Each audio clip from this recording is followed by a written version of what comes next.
Again, as I promised you guys, this is the second half of the first one with Mr. White, Robert White. It was obviously, have you guys seen, it was very insightful. So we're basically gonna pick up where we left off on this episode. So again, I really hope you guys enjoy this content. So yeah, have a good one. Enjoy. Welcome to the Sun Island.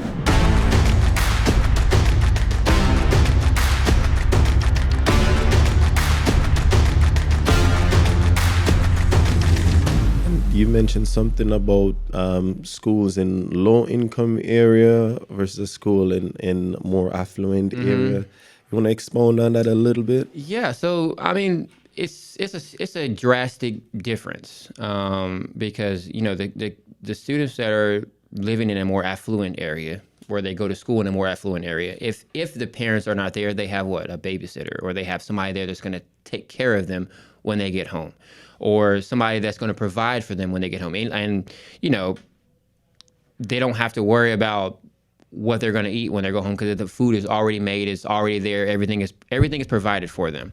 And so the students that are more than likely in a low income area, a lot of things, I'm not saying it's bad, but it's a lot more tough. And like you said earlier, the kids are placed in adult situations to where they're having to take care of their little brother and sister while their parents are at work, or cook their brother and sister something, whether it's noodles or cereal, whatever the case may be. And so when the kids come to school, they feel almost like they are adults, because they're taking care of their. They start acting they're grown. they're taking care of their little brothers and their little sisters. Okay. And a lot of these questions I'm asking you are a little bit selfish, I guess, because I got 4 kids. I deal with it. I mean, I see it, man. And one of the very personal one that struck my family and was just access to the internet. Now I'm not trying to get too personal on here or anything like that, but I mean, I got a 11-year-old, right? And during the pandemic and stuff like that, it's just, as you said, us parents, we're either busy doing other things, and the device is there, right? And your kids sometimes get access to those things and do or see stuff that they shouldn't at all. What are some of the stuff that us as parents should do to either limit their kids going online to see stuff that they shouldn't be seeing, or partaking in stuff that they? What are some tips you could provide to a parent? Well, some tips that I could provide. I'm not the greatest parent in the world, but one thing with my daughter's cell phones is that they know at a certain point at night, especially, or 8 o'clock, the phone comes with us. And also, there's also with iPhones, they have a unique feature where I think it's called like parental controls, where you can basically control whatever is happening on that phone, or whatever sites that they're visiting, you'll be alerted. Or if they're trying to download a new app, before they can download anything, it has to get you, like, say for instance, one of my daughters wanted to download an app on their phone. It would come directly to my phone first and say, do you give permission for, Madison or Bailey to download this app? And I can say yes, or I can say no.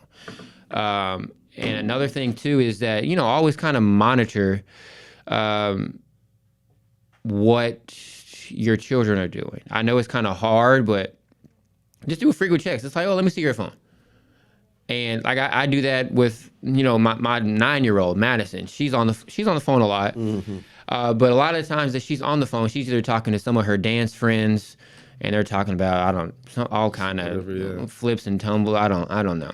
But every once in a while, I'll say, Madison, let me see your phone. So she'll give me her phone, and I won't tell her, oh, I'm going to your phone. But I'm just scrolling through, just kind of look at the search history. But one thing that I've learned from my parents is that you can't guard them from everything. Eventually, their kids are going to be kids, and they're going to get a hold of something or look at something that they're not supposed to be looking at. But the thing that I try to do is to coach them on, what's right and what's wrong. Don't scold them, because I've realized that, if I rate with my little one, if I raise my voice too loud, she's very emotional. She'll Shut down. Yeah, my She would second one is just like that. She would Is just that your shut down. second one? Yes. Oh She man, would them just second ones. There's something shut else. down. Like we were at for example, we were at a dance A competition. broken computer. They just can't function. Locking off. Yeah. So we were at a dance competition this weekend. I'm very competitive. And so with my daughter's, with some of her first dances that she was doing, I noticed, some of her lands she wasn't doing it kind of how I've seen her do it before. Yeah. And here comes Mr. Sports Dad, right? So I went up to her in between one of her dances. I said, "Hey, babe," I said, "Are you okay?" She said, "Yeah, Dad, I'm fine. Why?" I said, "Well, I've kind of noticed that, you're not doing it as well that I've seen you do it. When you landed here, you kind of wobbled out of it immediately." Teary. I'm like, sweet. I said, I'm not saying you're doing bad. I'm just saying that, I've seen you do better. Well, Daddy, you shouldn't have said it like that because you know how I am and this and this. I said, yes. I said, sweetie, you're right. You're exactly right. I said, so I talked to her. I talked to her like how I want to be talked to. I said, so Madison, how would you have liked me to express that to you? She said, well, you could have just said, you did good, but I've seen you do better, and this is what I feel like you should have done. And this is coming from my 9-year-old. 9-year-old. Yeah. And so I said, you know what, Madison, you're right. I said, I could have taken a different approach because I know how emotional that you can be. And so literally like an hour later when she had to perform her solo, she got first in well, I don't know if you know how dance competitions go, but they have a category level, and then they have a overall level. Overall level is like basically everybody that dances. So my daughter got first in the category that she was dancing in, and she got first over in all the solos that performed. The one that was crying early in the one that day. was crying earlier. But I told her, I said, babe, I've seen you do better than this. And she took that as her daddy was telling her that she was doing bad. And I was like, well, you're not doing bad. I said, I've just seen you do better. I said, I was coming over here to make sure, hey, are you okay? Because, when you did this little turn and you landed, I noticed that you kind of wobbled into it.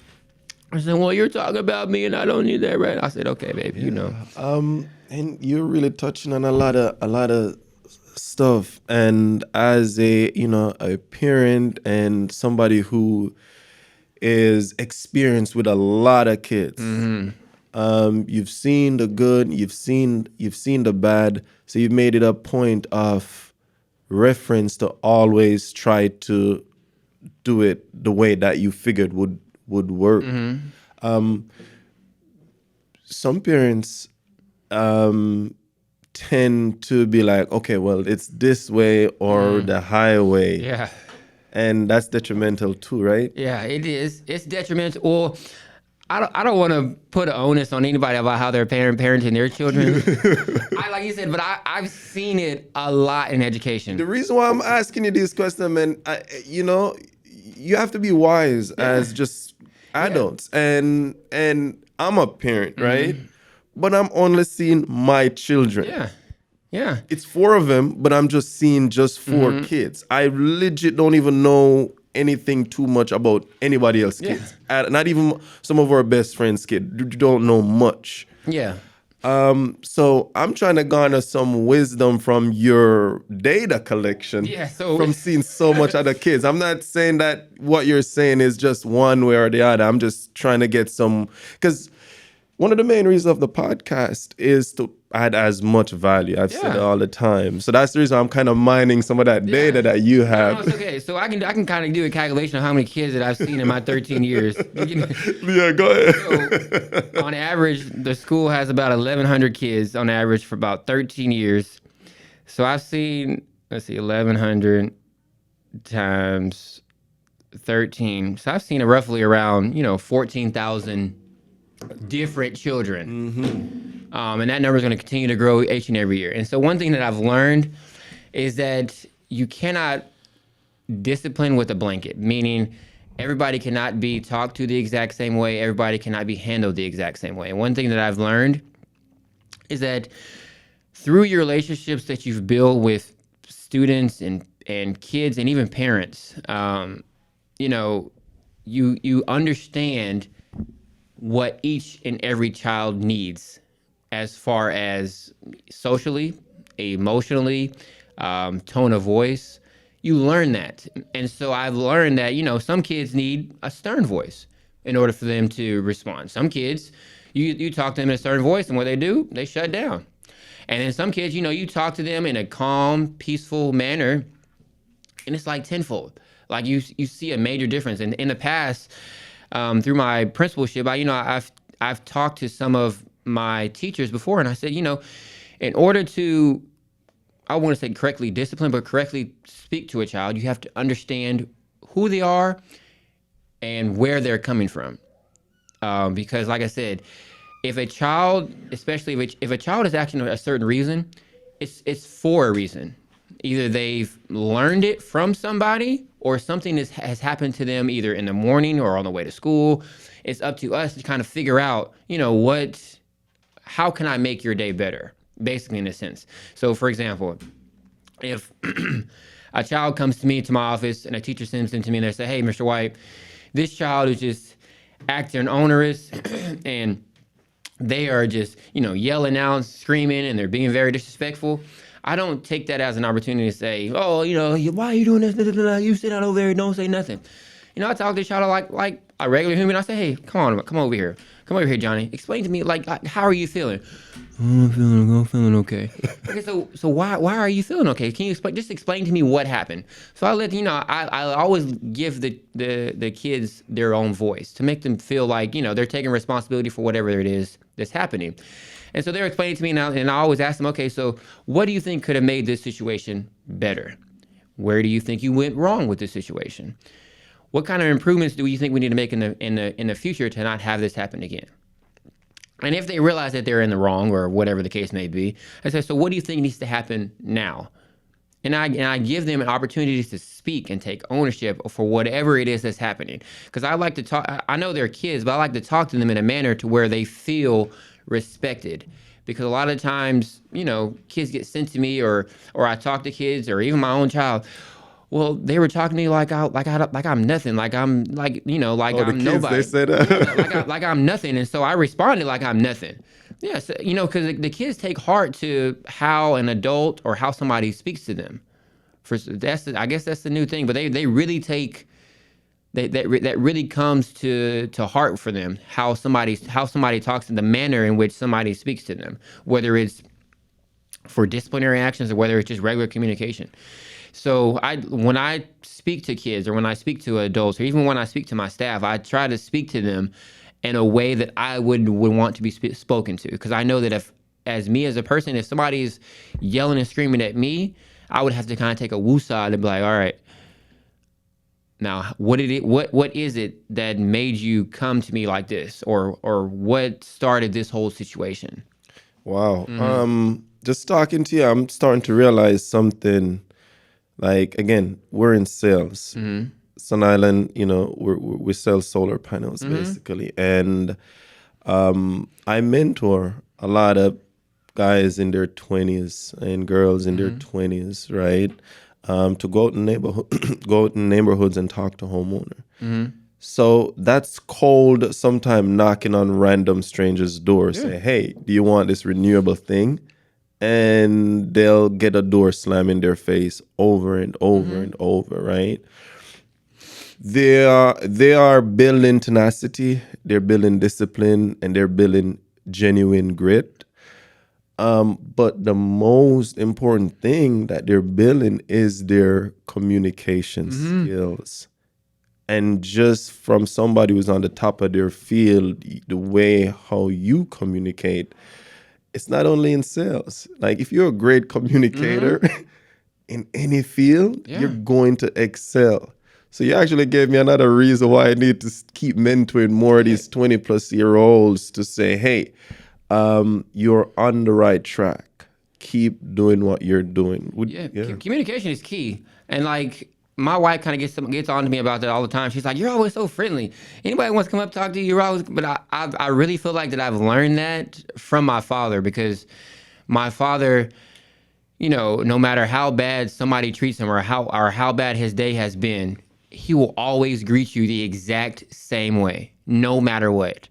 no matter how he's feeling, no matter what has going on, he will always greet you and treat you the exact same way. That level of consistency in your life had made you, man. And that's what I strive. I'm not there yet, but that's what I strive to be. Because, like I said, even when I met you, I think I was in my garage. Yes. I was doing something in my garage, and you came to me and said, "Hey, man, your wife talked to so and so," and I said, "Oh, okay." I said, "Well, come on, let me go talk to my wife," because I want people to be treated. I know it's cliche, but No. how I want to be treated. So whenever in any situation, doesn't matter if somebody's coming up to my door, knocking on my door, trying to sell something or whatever the case may be, I'm always going to treat them as if I'm the person that's doing that exact same thing.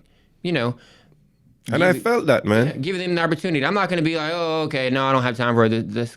Because I feel like, everybody has a purpose in life. And whatever your purpose is, you're fulfilling that purpose with the benefit of somebody else.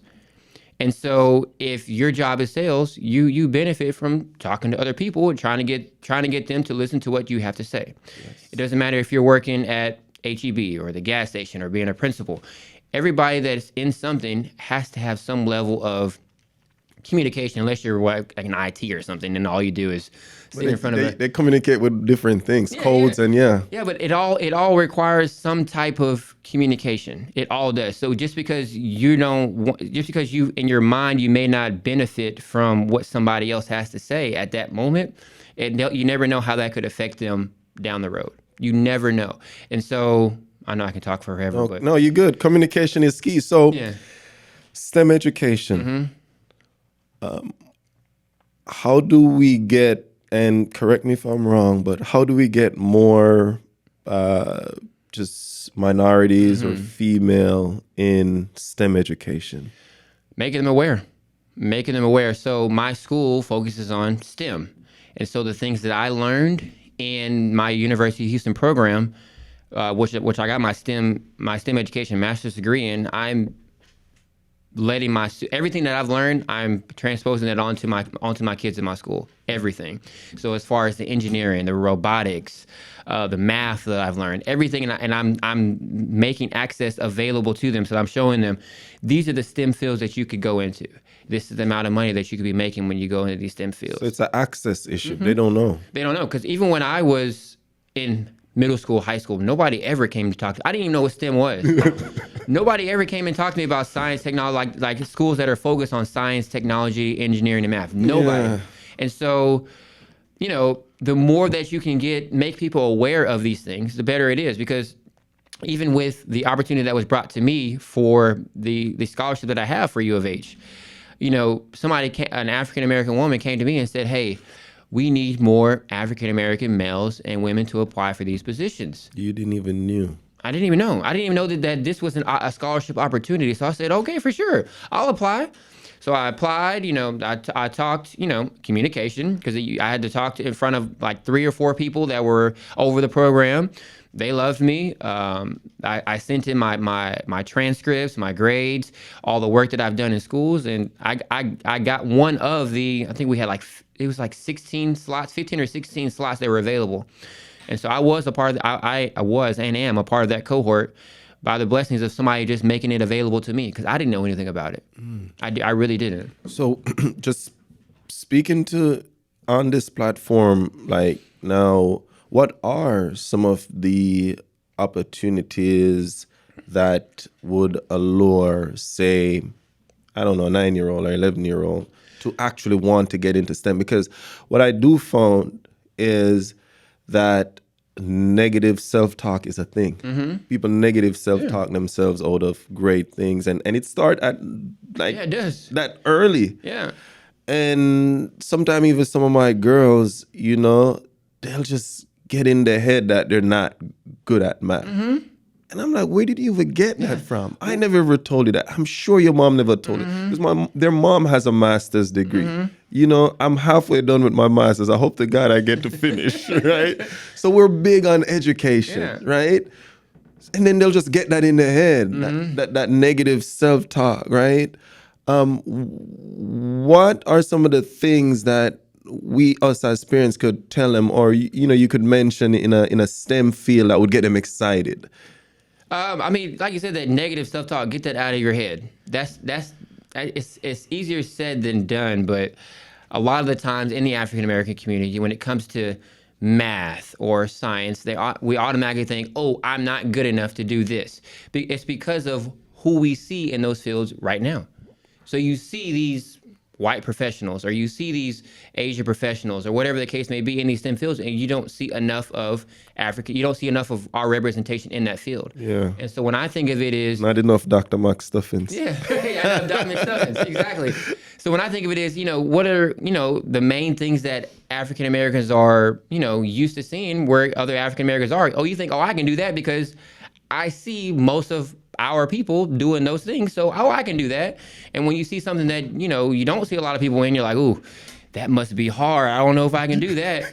But the more that you see people in the STEM field, like myself, like I said, I never even knew anything about STEM. And if I can only imagine in my 10-year-old mind, 9-year-old mind, whatever the case may be, if somebody came to my school and talked to me about STEM, I was like, ooh, I can't do that. I don't know anybody in STEM. I don't know anybody that's a scientist or, You're like, STEM, what is that? A piece of a plant? Yeah. And so, I feel like if, the more exposure that we get, the more that you see professionals in the field who are successful, the more that you can make yourself aware. Ooh, I know Mr. White. He has a master's in STEM education. If he can do it, I can do it. Or, I know Bobby, he has a master's in biology. If he can do it, I can do it. But because we feel more comfortable with things that we see. And so if you see more of us in that field, you're going to feel obliged to do more of those things. But until that happens, until that shift comes, it's going to be kind of hard. But the more that I can, like using this platform to get, the word out that, hey, there are educators, there are young African-American people that are heavily involved in these STEM fields in education and math and science. And like I said, if I can do it, you can do it as well. I promise you. Because even when I applied for the scholarship at U of H, in the back of my mind, I'm like, man, I'm going to be sitting up there with all these people that are not African American. How am I going to make it? Are you going to break through? How am I going to break through? Wow. And, I finished with a 4.0. We're 4.0. Like I said, it's That's just crazy, man. It's the mental thing. It's almost I forgot what they called it, but like it's like imposter syndrome, or it's like we have this feeling that we're always less than, or it's always going to take more. But in actuality, you have the opportunity to do. You just have to go out and do it. I think Bob actually says it best. He says, "Emancipate yourself from mental slavery."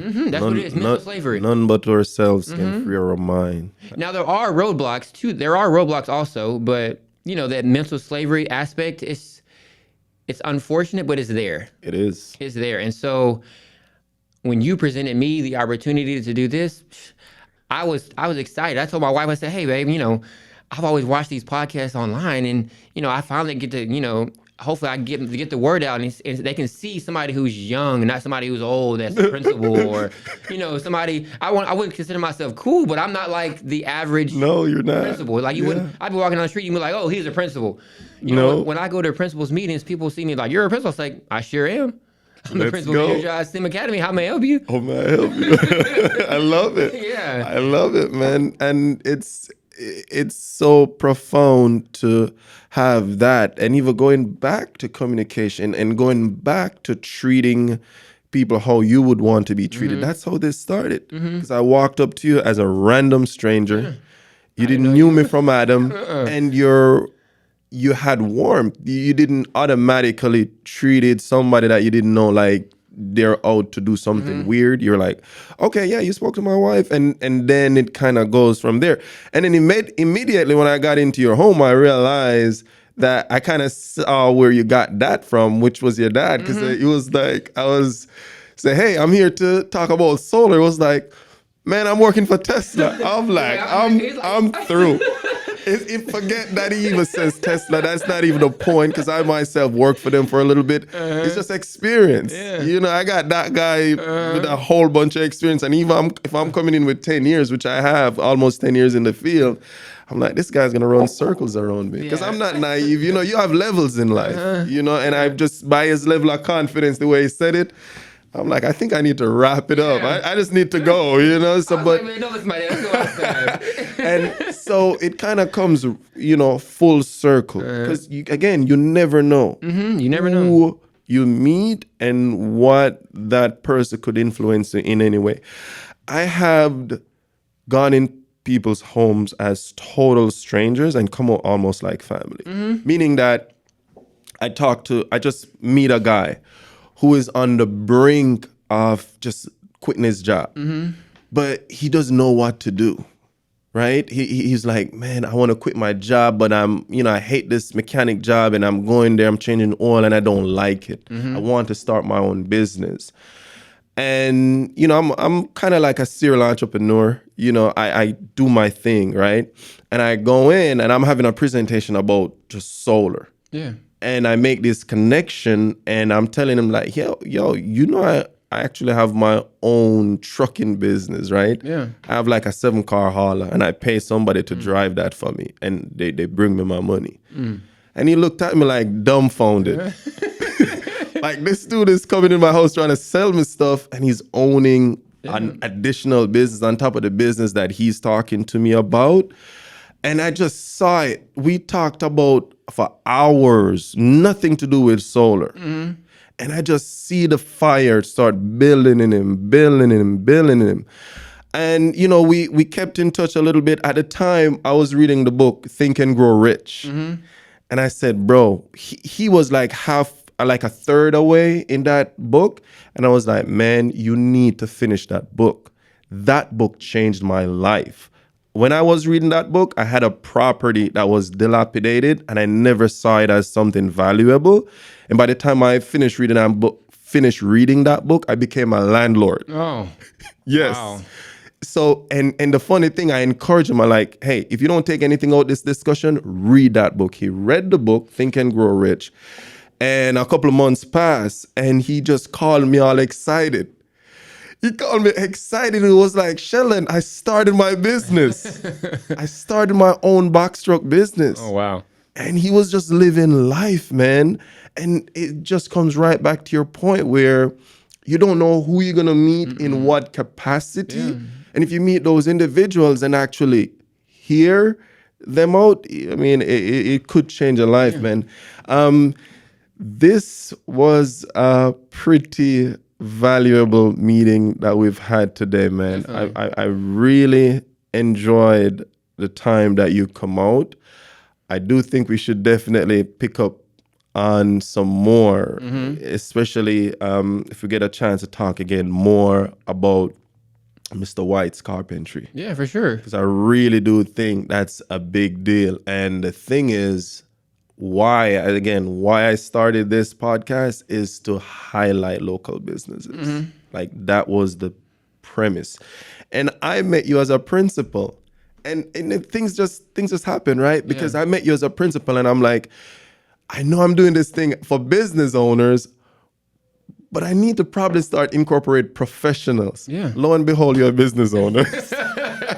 So when the stars are aligning, they are aligning, man. So yeah, but let's just end with you kind of giving some words to youngsters as far as their education. Why should they care? And what are some of the stuff they should be doing in order to make sure that they're getting the best out of whatever circumstances they have for their education? Yeah. So, obviously, you know, education is key. But you know, these kids these days, online, like the Yeah, people are yeah. coming out and say, "Show me the color of your Lamborghini, man." Yeah, They don't, you know what I mean. So Yeah. that's why I position it like that. Yeah. So my father, when I told him, when I was in college, you know, I was having a pretty fair baseball career. And I was like, Dad, I don't even want to, finish college. I just want to, get a degree and whatever, just so I can, go out and play my baseball. And I want to be in the major leagues. I want to be making all these millions of dollars. I want to drive this Lamborghini, this and that. My dad was like, son, I understand what you're saying, but what if that doesn't happen? And I was like, but it's going to happen. I'm going to do this because I'm really good. They came out and scouted me. I want to do this and I'm going to do that. He's like, son, I don't think you should do that. He said, I think that you should get something that you feel passionate about. And I said, well, I feel passionate about education. And so that's when I literally my freshman to sophomore year, I didn't switch, but I geared my courses towards the education field. And so when I graduated, I didn't know that I was going to get hurt playing baseball. I couldn't forecast that. But what my dad had instilled in me is that, even if your dreams don't come true, if you playing whatever it is, football, baseball, basketball, soccer, education, track, whatever it is, that's not going to last forever. What is going to last forever is your degree. Yeah. What is going to last forever is you continuing your education, continuing it. Yeah. And so I thank God to this day. I cannot thank my parents enough. I know I've talked about them a lot, but because without them in my life, I probably would have, just gotten a degree in whatever and not able to use anything and I wouldn't be where I'm at today because like I said, I didn't know that because I got hurt throwing the baseball. You get hurt playing baseball, throwing the baseball. And I destroyed my hamstring in the year before I came to the U.S. I was actually supposed to come to LSU. They're the one that scouted me. Yeah. But the year before, not actually a year before, the same year, for my scholarship, I was running a 200-meter relay, and my hamstring ripped so much, like I went vertical in the air before I fell. You see? Yeah. So I had to get a scholarship to a D2 school. So that's one of the reasons why I bounced from St. Charles to New York, to Oregon, and now I'm here. Yeah. So the education, it speaks for itself. A lot of people, especially kids these days, they think they're going to go, be a YouTuber or, and that may happen. And I really wish that it does.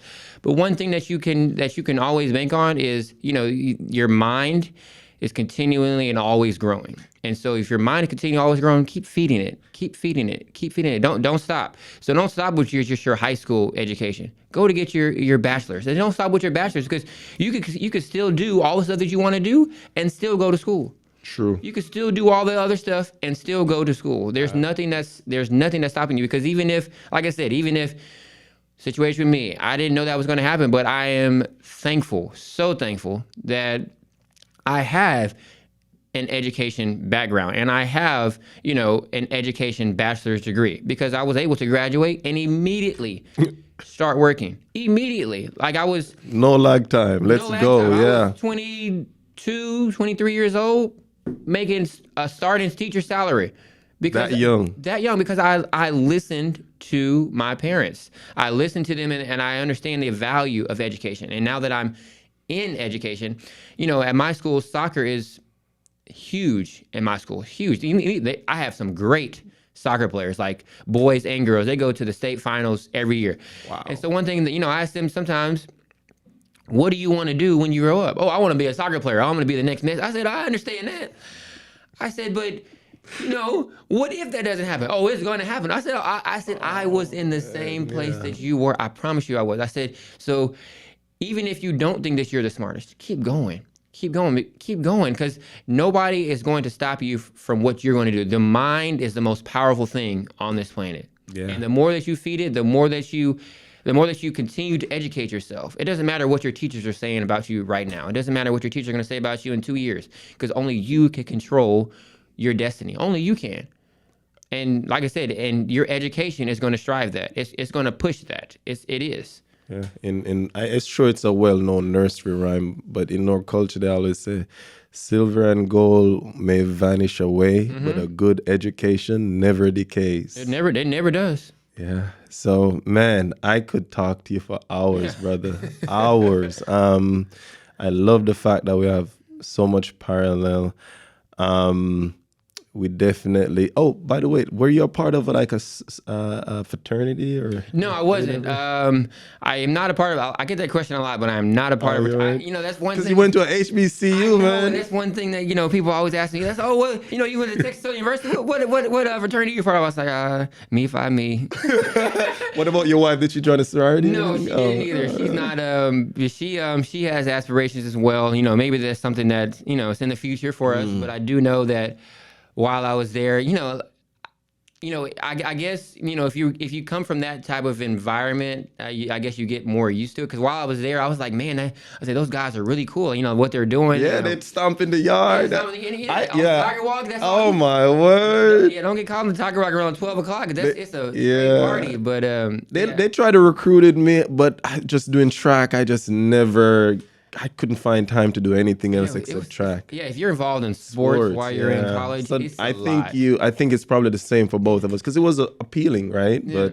But as I said, man, it's amazing. We definitely need to talk more at some point because, I mean, we same alma mater, right? TSU. And people need to see that Tigers are out there doing great things. Great things, man. And none of us are at our destination, but we're pushing every day. And it's good to meet somebody like yourself. And like I was telling you earlier, that every single install that Sun Island does, I donate $300 to TSU.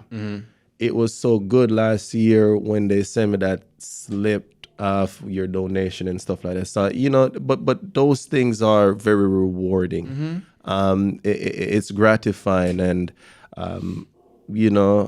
just meeting somebody like you, it just refreshes that what I'm doing is something that I need to keep doing, because very like-minded people that graduated from the same institution are doing very the same or even more. Yeah. It motivates me, you see. So it was a pleasure meeting you, man. Yes, sir. And so, hey, one love, man. We need to keep it up, all right? Yes, sir. No problem. Be blessed. All right. Thank you. All right.